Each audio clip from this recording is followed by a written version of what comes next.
Good morning and welcome to the United States Holocaust Memorial Museum. My name is Bill Benson. I am the host of the museum's public program, First Person. Thank you for joining us today. We are in our 17th year of the First Person program, and our first person today is Mrs. Julie Keefer, whom we shall meet shortly. This 2016 season of First Person is made possible by the generosity of the Lewis Franklin Smith Foundation with additional funding from the Arlene and Daniel Fisher Foundation. We are grateful for their sponsorship. First Person is a series of conversations with survivors of the Holocaust who share with us their firsthand accounts of their experience during the Holocaust. Each of our First Person guests serves as volunteers here at this museum. Our program will continue twice weekly through mid-August.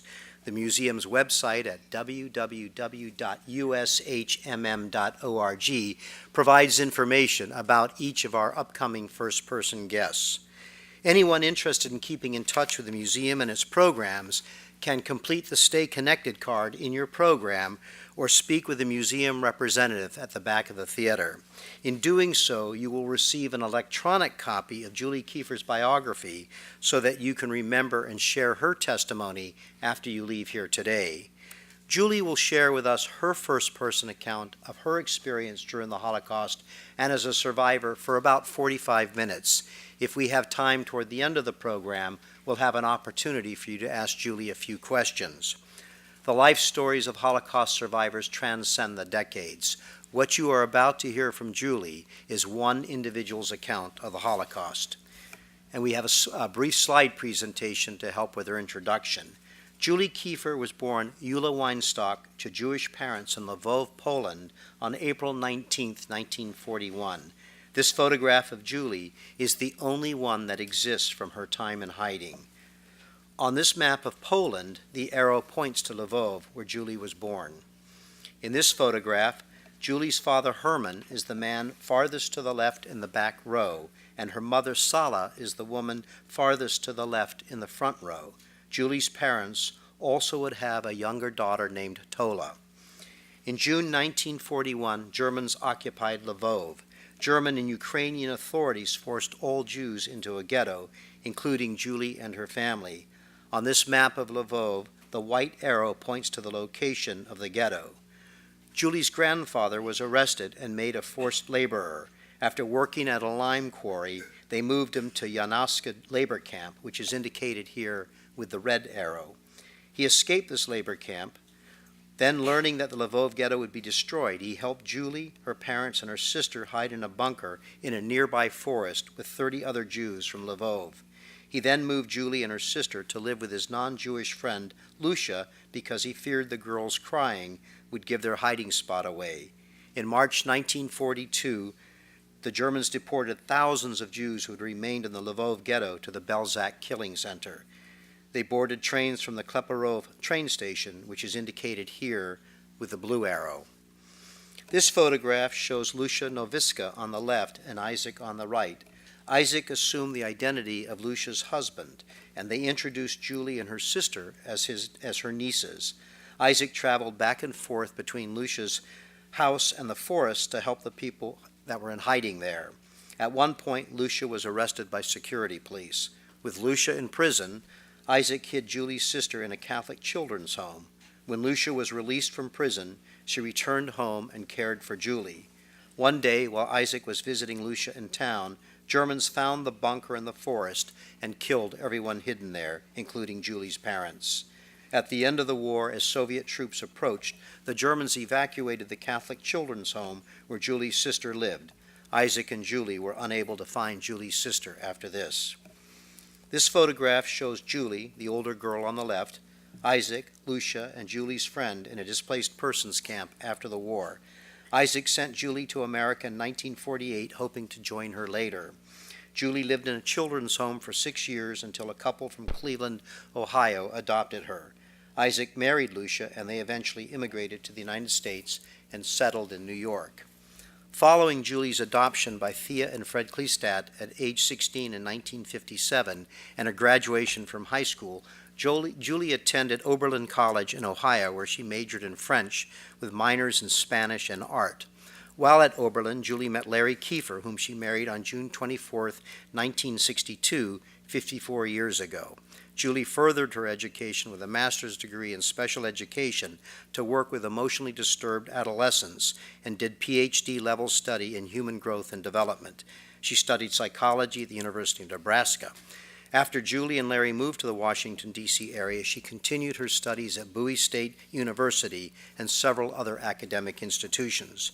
Julie spent 29 years with the Montgomery County, Maryland public school system, retiring in 2001. Over the course of those 3 decades, she held a number of key positions, including mainstream coordinator, working with special needs students and teachers at several high schools, and participated in teacher training programs, some in conjunction with American University. All of them dealt with education equity. Among her many accomplishments, she created Lwów, an anti-gang program to improve academic performance among Hispanic students at an area high school. A memorable occasion was a visit by President Clinton and British Prime Minister Tony Blair to a high school where she was the administrator in charge. Julie's husband, Larry, is a PhD chemist who worked first at the Chicago Medical School and the University of Nebraska Medical School before joining the scientific staff at the National Institutes of Health National Cancer Institute here in the Washington, D.C. area in 1971. Much of Larry's career has been devoted to cancer research and cancer-related drug development. Larry retired on October 1st, 2015, after 44 years with the NIH. Larry is here today with Julie. They're on opposite ends of our first row at the moment. Julie and Larry have 2 children, Steve and Simona, and 3 grandsons. Steve, a former Army Ranger, received a dual degree in economics and Japanese from the Wharton School of Business and the University of Pennsylvania. He now owns 2 businesses. Steve's oldest son is a senior at the University of Maryland, Baltimore County, and his other son just completed his first year at Earlham College in Indiana. Daughter Simona is a fine artist, and after a career in photography, painting, and glasswork, now has her own business. Her son will complete his freshman year of high school next week. As Julie noted to me with pride, we got really lucky on kids and grandkids. Julie is a volunteer at this museum, where you will find her here at the membership desk on Thursdays, where she shares her story with museum visitors. She also spends time at the information desk. In addition to Larry, Julie is accompanied today by several friends in the front row. With that, I'd like to ask you to join me in welcoming our first person, Julie Keefer.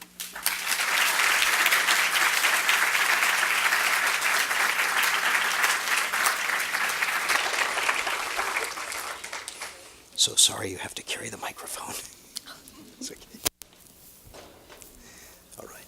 Julie, thank you so much for joining us and for your willingness to share this hour with us. And it's a short hour and you have so much to tell us, so we're going to start right away, if that's okay with you. Mm-hmm. Julie, World War II began with Germany and Russia's invasion of Poland in September 1939. You were born in April 1941, after the war had begun. And the city where you and your family lived was under Soviet occupation at that time. I know you know very little about your family and their lives prior to your birth. To the extent that you can, share with us just a little bit about your family in the years prior to your birth. Well, my father was a tinsmith, but the Russians called him a plumber. My mother was a Jewish opera singer, but at that time the Russians considered that to be a very middle-class kind of thing, so she worked in a factory. I have a photo of where we lived before we were all forced to go to the ghetto.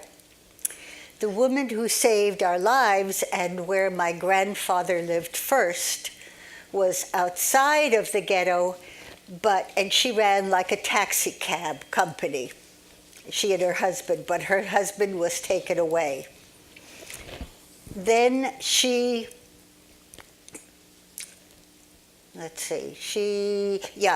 lost her house because the Russians had hugely extensive taxation.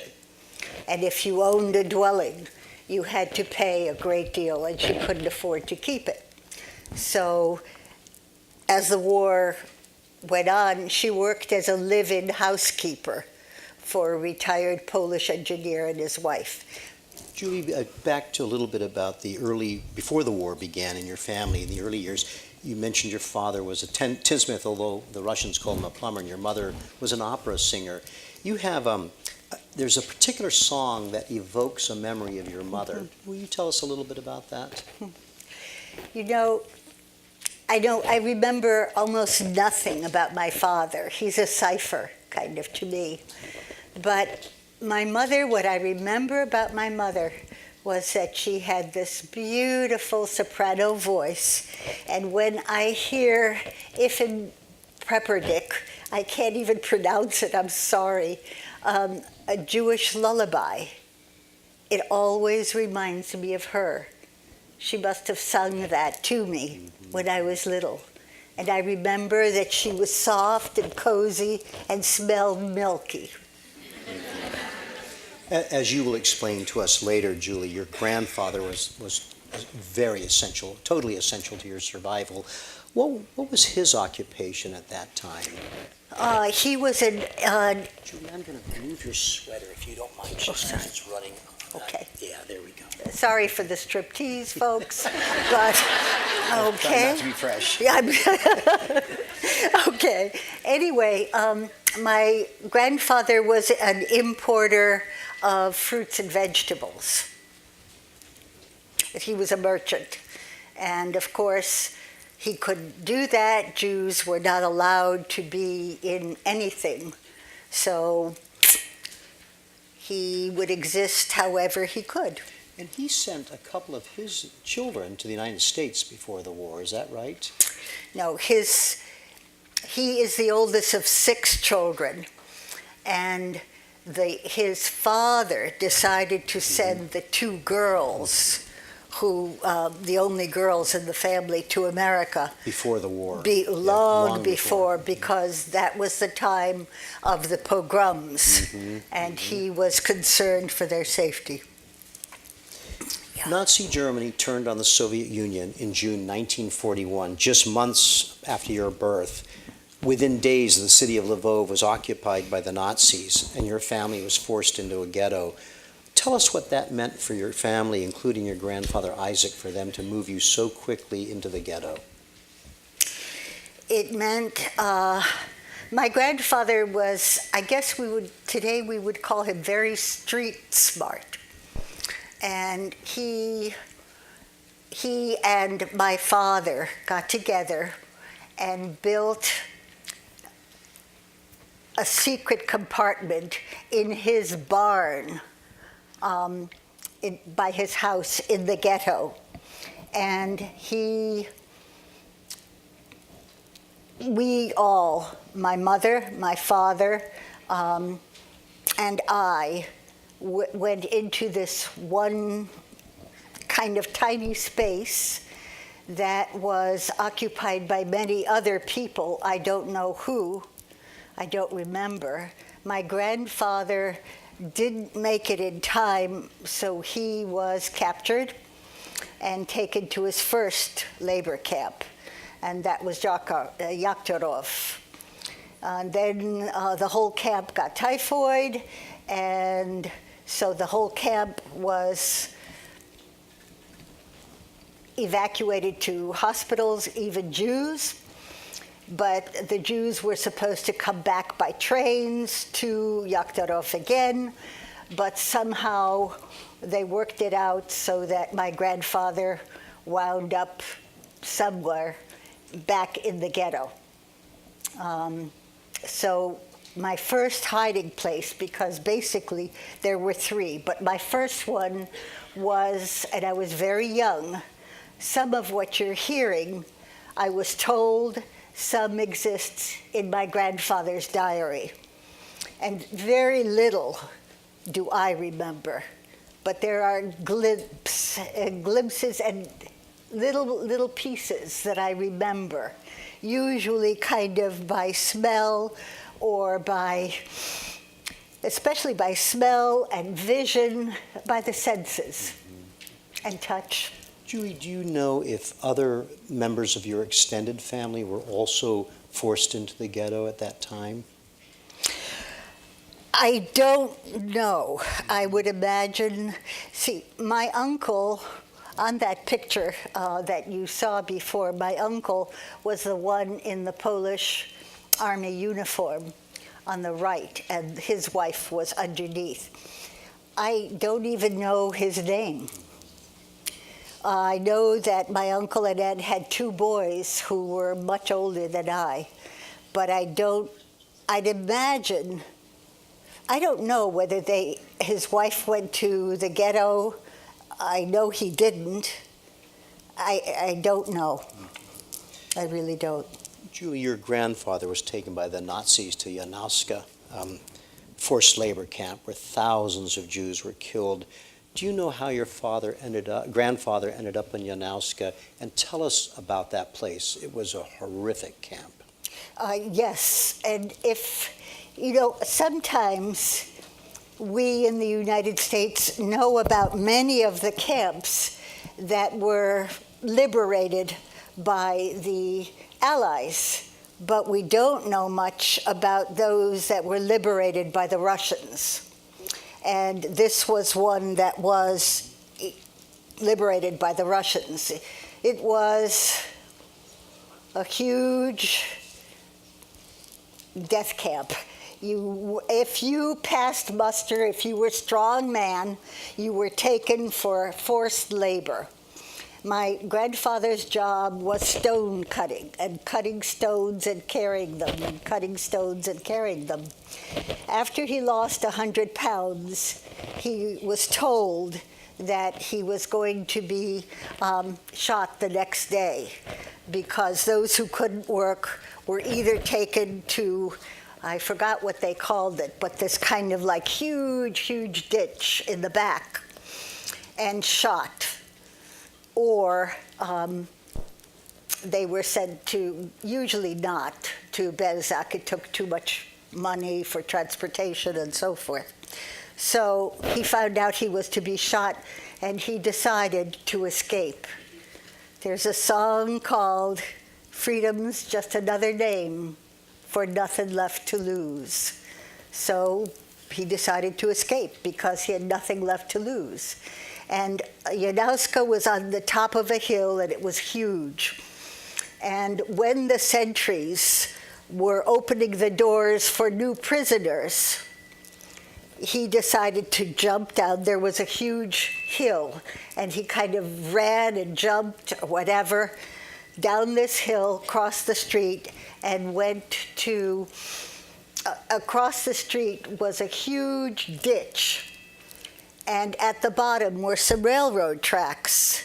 And he managed to get down and jump down on that ditch. And as he was jumping, he was shot in the hand. And but he managed to get across the tracks, and then a train came. But the train was a munitions train, which means that it was carrying arms of all kinds. And if you shot them, what do you think happened? There would be a mass explosion. So at that point, and he ran with the train for a while. Now this was in November, and in Poland it was very, very cold and snowing.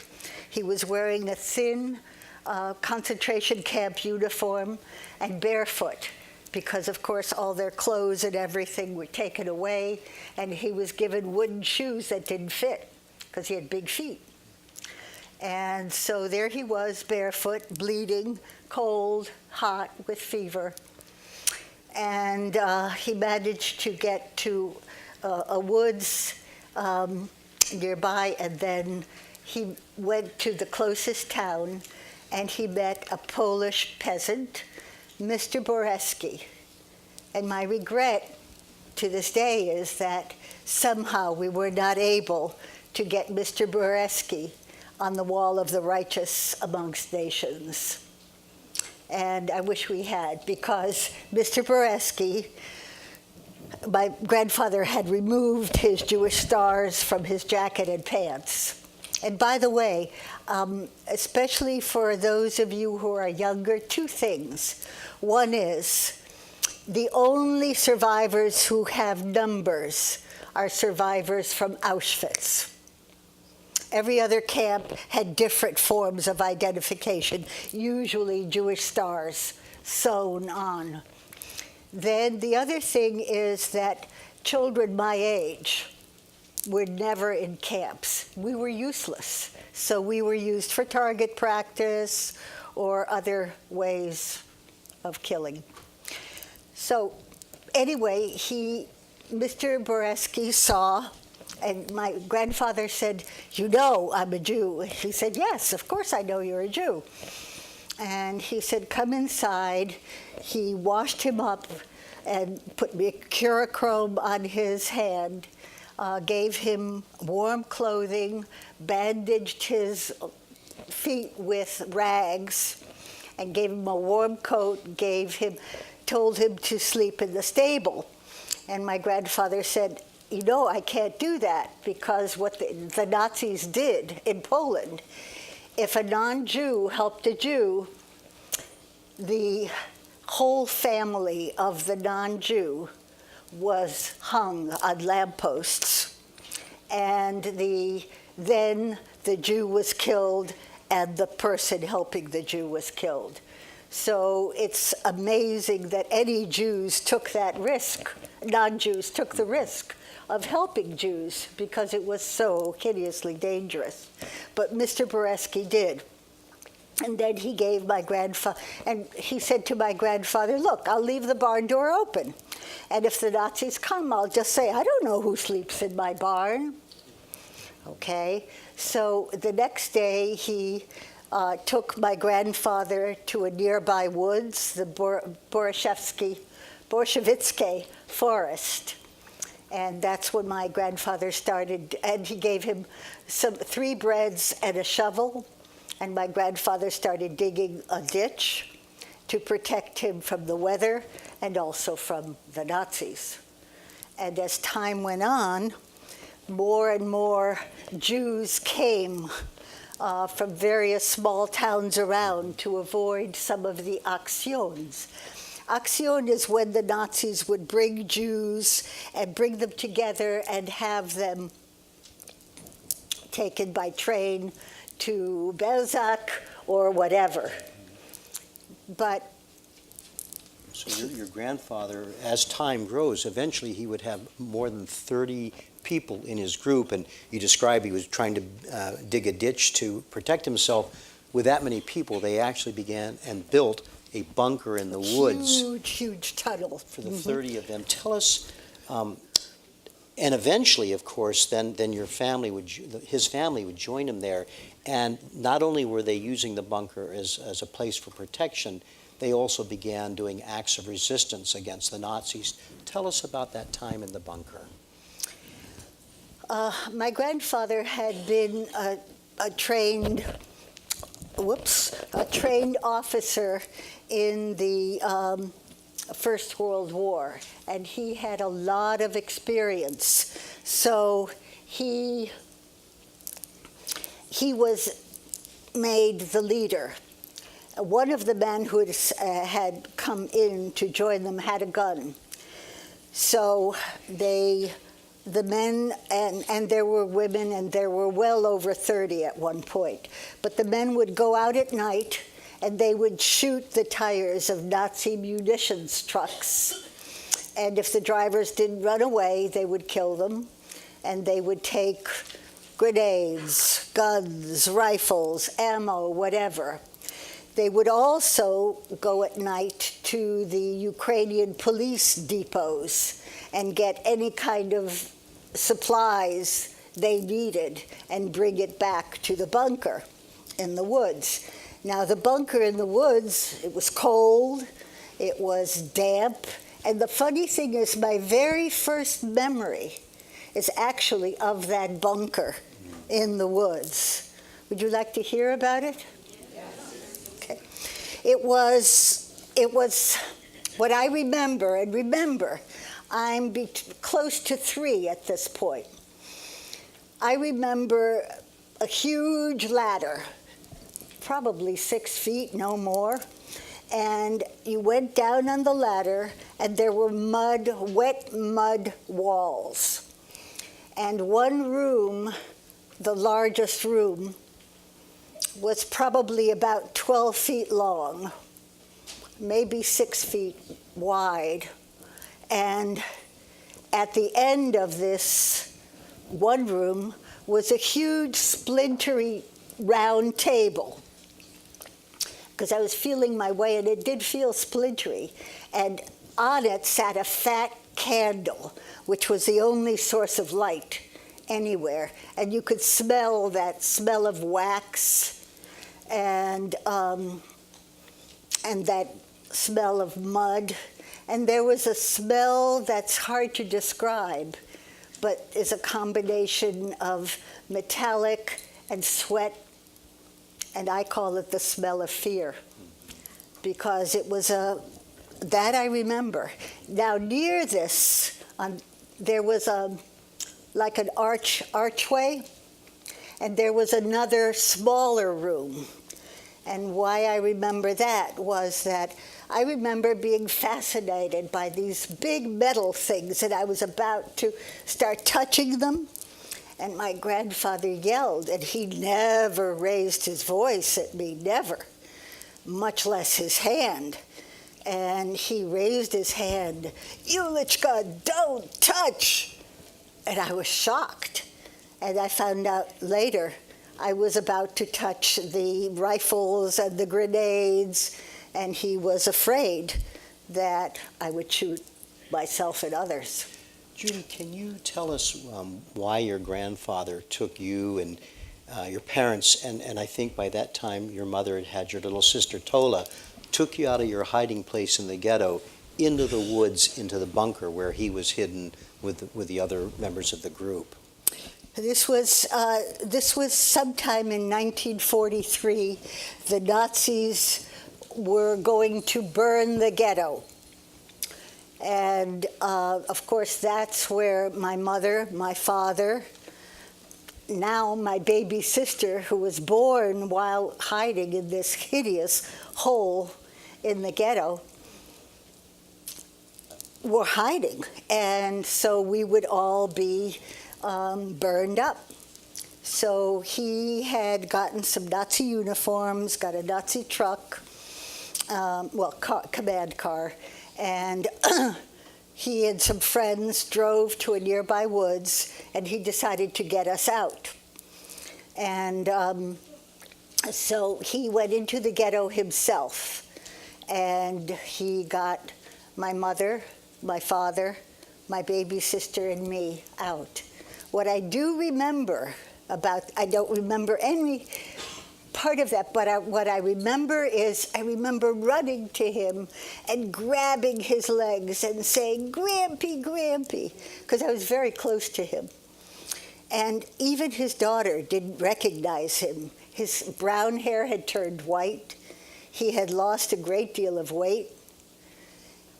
But I knew who he was, and I was so happy to see him.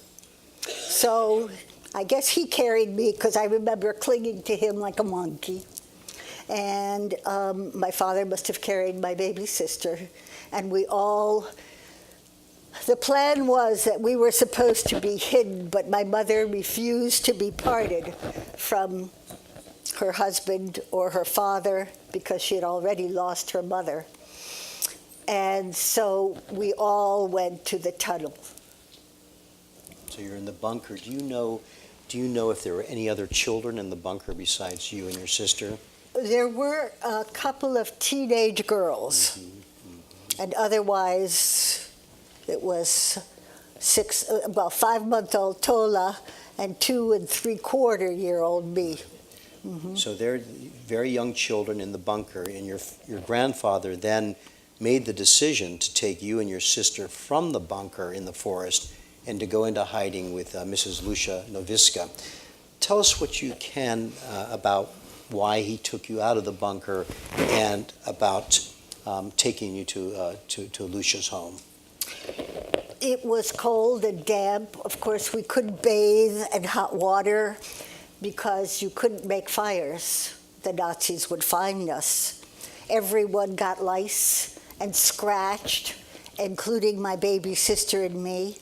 and my baby sister would cry a lot. And my mother put her hand over her mouth to stop her from crying.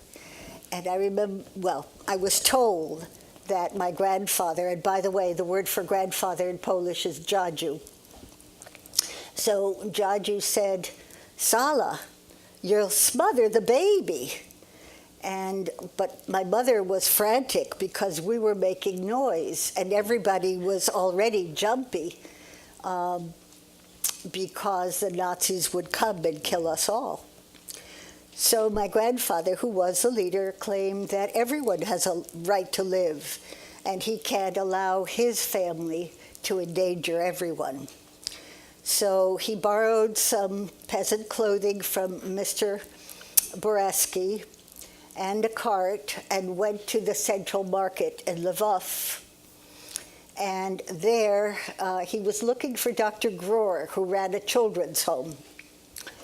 But he couldn't find him. And he says in his diary that he was so desperate that he was just going to leave us there in the market, thinking, well, we were little and we were cute, and somebody would take us, and he would come, if he were alive after the war, he would come and get us. Well, just at that point, he met a woman who had been his neighbor. And my grandfather, had helped her and her husband out a great deal.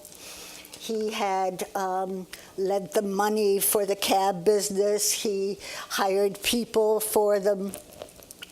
And so Lucia was very, very beholden to him. Plus, she was a neighbor. She was Catholic and Polish. And as I mentioned before, her husband had been taken by the Nazis for whatever reason. When she tried to look for him, finally, the Nazis said, "Lady, just stop, or you'll regret it." So she was at the market, and he said, "Lucia," and she was so surprised to see that he was alive. And he said, "Lucia, can you take my two granddaughters to save their lives?" And she said, "Panaisen, I'm no longer owning my own house.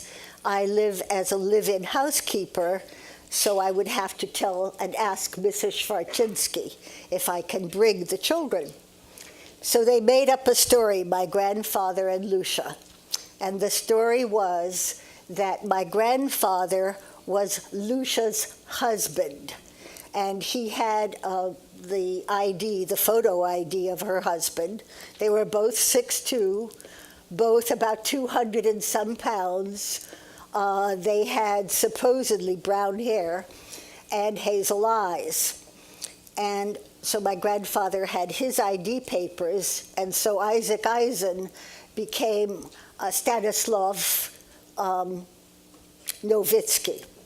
And we, my baby sister and I, she was 6 months old now, and I was almost 3. And the deal was that we were her dead sister's children. There was a lot of fighting between Poles and Ukrainians at that time, and supposedly her sister was killed by some Ukrainians, but we never knew. This was a made-up story. If the Nazis had checked, they would have found out she was very much alive. But so we were her nieces. Were you given different names as well? I was still called Eula. My sister's name was changed, but it was, she became, from Tola Weinstock, she became Antonina Nowicka. And she was, when Lucia was taken prisoner, she was taken to a Catholic children's home run by Dr. Grohr. My grandfather paid 3 months in advance, and he thought, well, at least one of us would be alive. And so after he got her settled and I was settled, he went back in the woods to check and see how everybody in the woods was. And he found 32 or so bodies all over. And he knew it wasn't their grenades or guns that had blown up, because everybody had a bullet hole. So, and two of the people who were shot were my mother, his daughter, and my father. And he said Kaddish, the Jewish prayer for the dead, and he and one other man who had served in the resistance buried everyone in that huge tunnel in the woods. What did your grandfather do then? Then he came back, and he was working at various farms to try to find anything he could to bring in some food or whatever. And everyone was shot. That was April of 1944. And I used to wonder when I was a child why my grandfather looked like he had tears in his eyes every time my birthday came around. And that's when they were all killed. And in June of 1944... Before we come to June, tell us what you can about your time with Lucia. At one point, she was actually arrested by the Gestapo, and there she's living in the home of another woman, Shinsky's. Did they know who you were in truth? So tell us all about that. I'm not sure. I don't think so, because they were members of a Polish political party that was very anti-Semitic. So, no. I don't think they knew that we were Jewish. And they bought the story that you were her nieces. Yes. Yeah. And as a matter of fact, when my grandfather found out that the Gestapo had taken Babcia, he went to Mrs. Schwarczynski and said, "Can't you help?" Because the interesting thing about the house of the Schwarczynskis was that it was right next to the home of the Nazi governor of Lwów. So when you talk about hiding in plain sight, there I was, in very plain sight, by all those Nazi soldiers and everybody. And in fact, when Lucia was taken by the Gestapo, Mrs. Schwarczynski was then caring for you, right? Yes, she was caring for me, and she was trying to care for my baby sister. And she couldn't do it because there were two skinny animals she had to care for, a big house, all the cooking, everything. And she was old, and she couldn't do it. That's why my baby sister was taken to the Catholic orphanage, and her name was changed. But no, I remained Eula, okay? And actually the picture you saw of me, pardon me, at age 3 was taken by a Nazi soldier. And this part I don't remember, but I was told. And the story, may I? Oh, please, by all means. Okay. As I was going with Lucia, my aunt, and we were walking in one of the parks that was surrounding St. Sophia Street, where the house was. And, you know, at first she was teaching me to pick dandelions by long stems so she could make me a wreath. And so that funny-looking thing that looks like curly hair isn't. It's my beautiful wreath that I'm wearing on my head. And pretty soon, she kept going, and I fell asleep. I was tired. And suddenly, well, she assumed that I had gone to the Schwarczynski's home and that I was waiting there for her. And so she finished what she was doing and went back to the Schwarczynskis. And then, at that point, I was sleeping, and a Nazi soldier came in full uniform and picked me up and carried me to what was the closest house, the house of the Schwarzinskys, and Lucia was looking, and she sees this soldier carrying what she was sure was a body, my dead body, yes. So she was about to scream, and Mrs. Schwarzinski put her hand over her mouth, and then Mrs. Schwarzinski spoke German, and Lucia didn't. So she spoke to the soldier, and as she was speaking, I woke up. So there I was, and the soldier said, I found her sleeping, and she reminded me so much of my child back home, and I'm lonely for my child. Do you mind if I take her picture? And Lucia said, go ahead. So he took my picture, and he sent her a copy, and she hid it until the end of the war. And that's the only picture I have of me, and she kept it. When Lucia was arrested by the Gestapo and leaving you with, and told at that time with Mrs. Charfinsky, how did she end up getting released? Getting released? Yeah. Mrs. Freud, when my Jaju went to Mrs. Schwarzinski and asked her, could she help? And Mrs. Schwarzinski was a friend of the governor's wife. So she went to the governor's wife and said, look, I'm really helpless without my housekeeper, and I don't know why they took her, but I can't cope. This is a big house, and the governor's wife actually knew Lucia because Lucia would do some cooking and pass her goodies and so forth.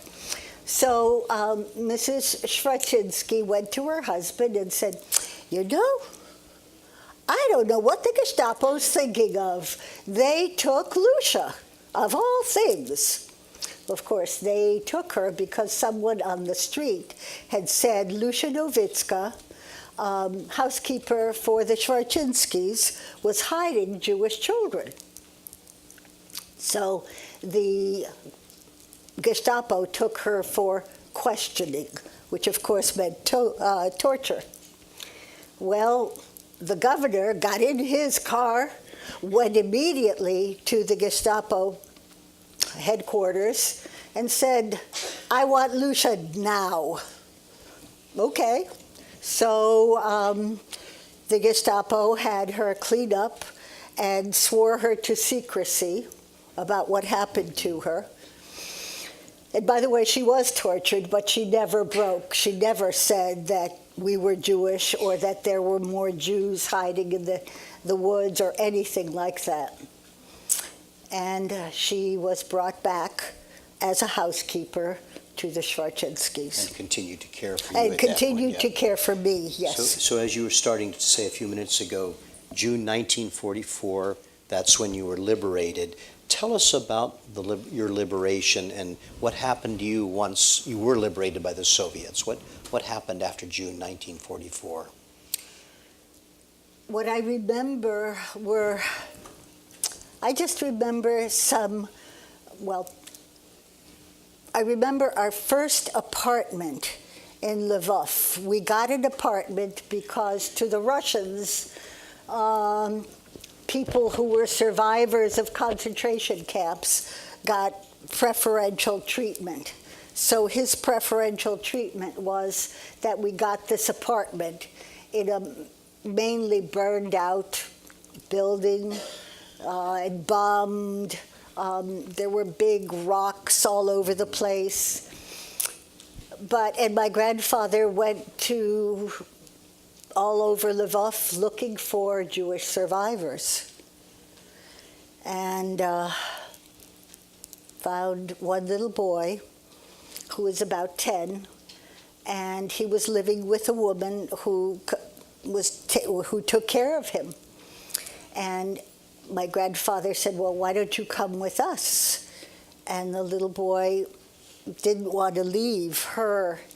And the woman said, I am not going to force that child to leave. If he wants to stay, he stays. Well, that was the only Jew my father found. And then we left and we went from one DP. Before you go there, Julie, tell us what you can about Tola. Well, what I could tell you about Tola was that she was my baby. And she had big blue eyes like our father and blonde hair. And she was my baby. And I kept asking for my baby. And I was told that Tola was sick and she went to the doctor. And the doctor had to take her to a hospital to make her all well. And when she was all well, she would come back and join us. Well, I kept asking, and that's what I was told. And I guess she never was quite well enough.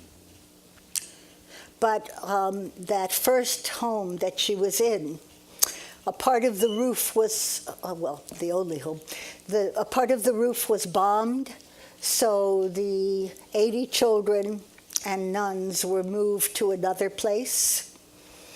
And when my grandfather, this is all after the war, when my grandfather went there, 6 months before, he had found out that the children were divided in half, 40 children and 40 children. 40 were taken to Hungary. And at that time, Hungary was an impassable wall. You could not go in because the Soviets were very, very grabby of it. And then the other part, he went to Germany, he went to France, he went to England, he went everywhere trying to find her. But how do you find a 6-month-old baby whose religion was changed, whose name was changed? What can you tell us about the impact on your grandfather? Your grandfather's lost his daughter, he's lost his son-in-law, he's lost his granddaughter, and it's the two of you. What was that like for him? He had suffered a great deal, and he began drinking. And that was in some ways his way of coping at that point. And when we were in DP camp, the last one, there were many fights and arguments, and he went to a hospital, which he wrote in his diary was for his heart, a hospital in the Alps. But how many hospitals for heart have shock treatment? And he had received shock treatment, so I think that was for any mental stuff. And he did get better and was fine, and he was an amazing, amazing man.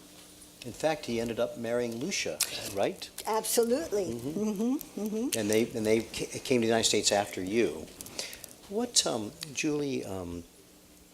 When did you understand that you had lost your parents, being so young when they were killed? I remember once in DP camp, walking with my grandfather. Remember, he was very, very big. And I was little, and he had huge hands. And I was taking his hand. And I remember looking at him and saying, "Jaju, when are my mommy and daddy coming back?" And he said, "They're on a long vacation, Yulichka." And I said, and I looked at him, and his eyes got glazed, kind of. And I said, "Jaju, they're not coming back, are they?" And then the tears came. And he was not a man who cried. So I knew then that they were not coming back.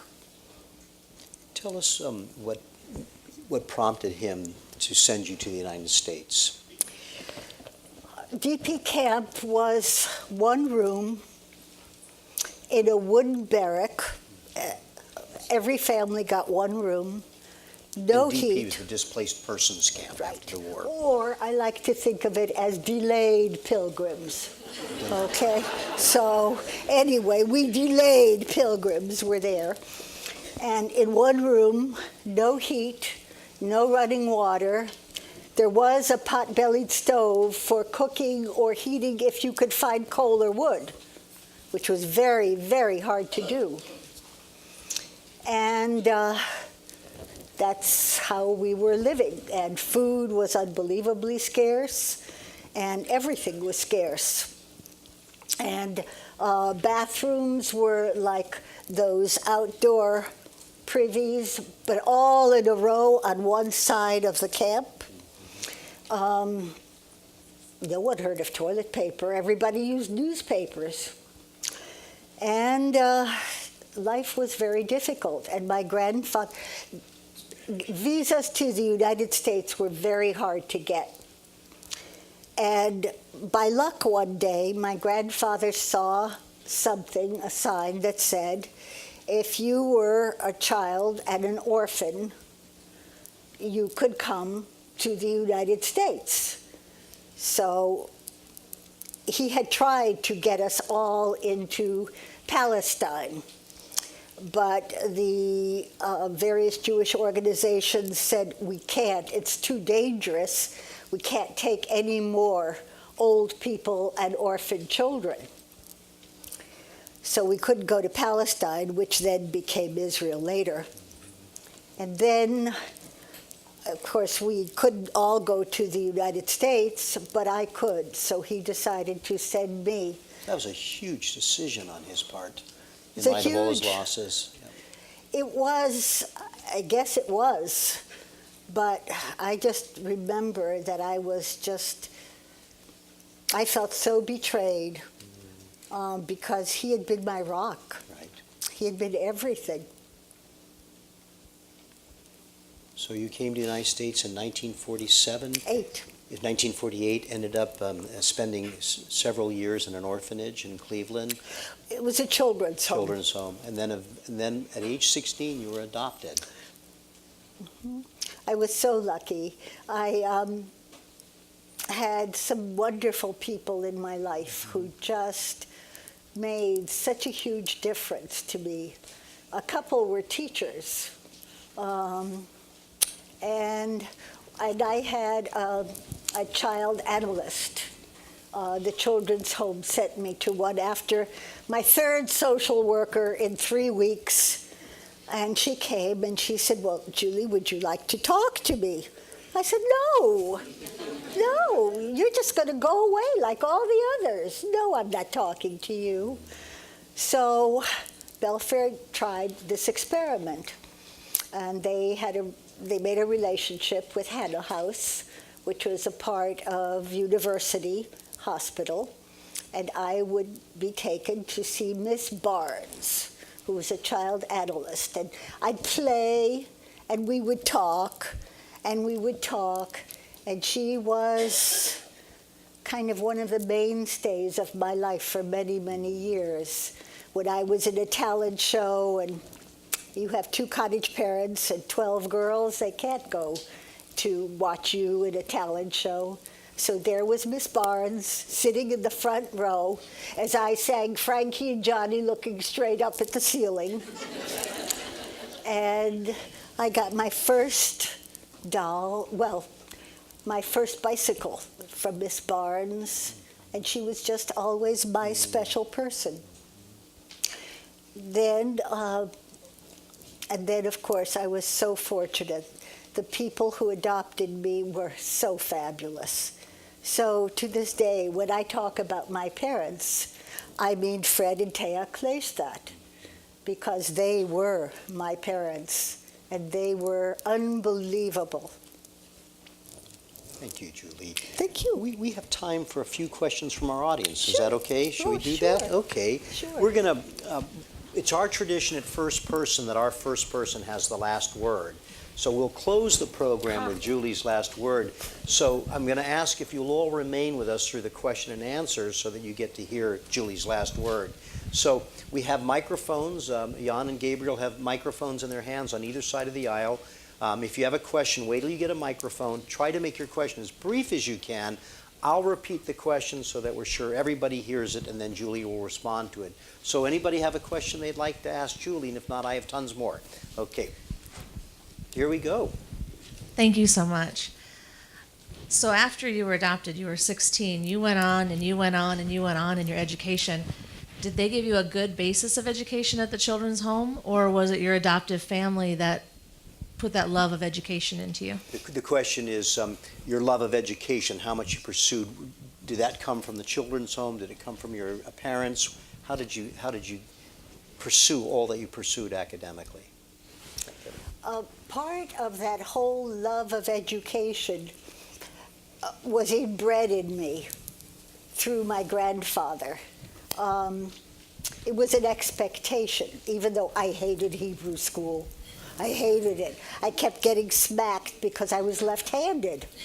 And so to this day, the extent of my Hebrew is pencil and boy. Okay? So, but they were in fact very, very cultured and my mother had gone to art school, couldn't finish because of the Nazis. My father got the last PhD given to a Jew from the University of Cologne. And if you look at his diploma, it's signed by Konrad Adenauer, who was the chancellor of the University of Cologne at that time. So, and both sides, one side of the family was extremely into art and one into music. So I was very privileged. So I would have to say both, all of the above. All of the above. Thank you, Julie. Do we have another question? We have a gentleman over here. Thank you. Did Isaac and Julie, when they came to America, did they know where you were? Were they able to find you? What was your first meeting with them? When Isaac and Lucia came to the United States, tell us what happened to us. When Isaac and Lucia came to the United States, they came to visit me at Belfair. Now, I was a ward of Jewish Social Services at this point. And I was 10 when they came to visit me at Belfair, my Jewish children's home. And, of course, they wanted me, my grandfather, desperately to live with them. But they lived on the 5th floor of a walk-up with whiskey bottles and needles all over the place on the ground, and a bathroom in the middle of the hall. And Jewish Social Services thought no, because they are at that time in a terrible slum, and that would not be a place for me to be. So, and it only became my decision whether to be adopted or not when I became 16. Were you able to see Isaac? I would go every summer. I would go to there to be with them. Mm-hmm. And they, at this point, then they moved to Brooklyn, and Grandpa ran a fruit and vegetable store, and Lucia worked as a cleaning person at, I forgot, some kind of a brokerage firm in New York. Mm-hmm. And, yeah. I saw them a lot, but when I remember the first time I saw my grandfather, and his shoes squeaked when he walked. And they didn't speak a word of English yet. And I didn't remember my Polish, my Russian, nothing, just English. And I remember that I was both very excited and very kind of embarrassed. And I remember Fritz Mayer, who was the director of Belfair, going up in chapel and really honoring my grandfather for the kind of person he was. He was a tremendously courageous, brave man. And my grandparents stayed in their house while they visited with me. And then, as I say, every summer I would go and be with them. I think we're going to close the program now. Because there are people who have questions we didn't get to, when Julie's finished, you're going to stay with us. So Julie will stay here on the stage. Please feel free to come up here with us, ask Julie any question you might have, or just shake her hand, say hi, or get your photograph taken with her when you do that. Julie, I think everybody in this room really, really marvels and appreciates that you then dedicated your professional life to working with children. I don't think that seems like a surprise probably to anybody here. So I want to thank you all for being with us. Remind you that we'll have first-person programs each Wednesday and Thursday until the middle of August, so hope you can come back and join us. Otherwise, look on the website for our program in 2017. So as I said, it's our tradition that our first person has the last word.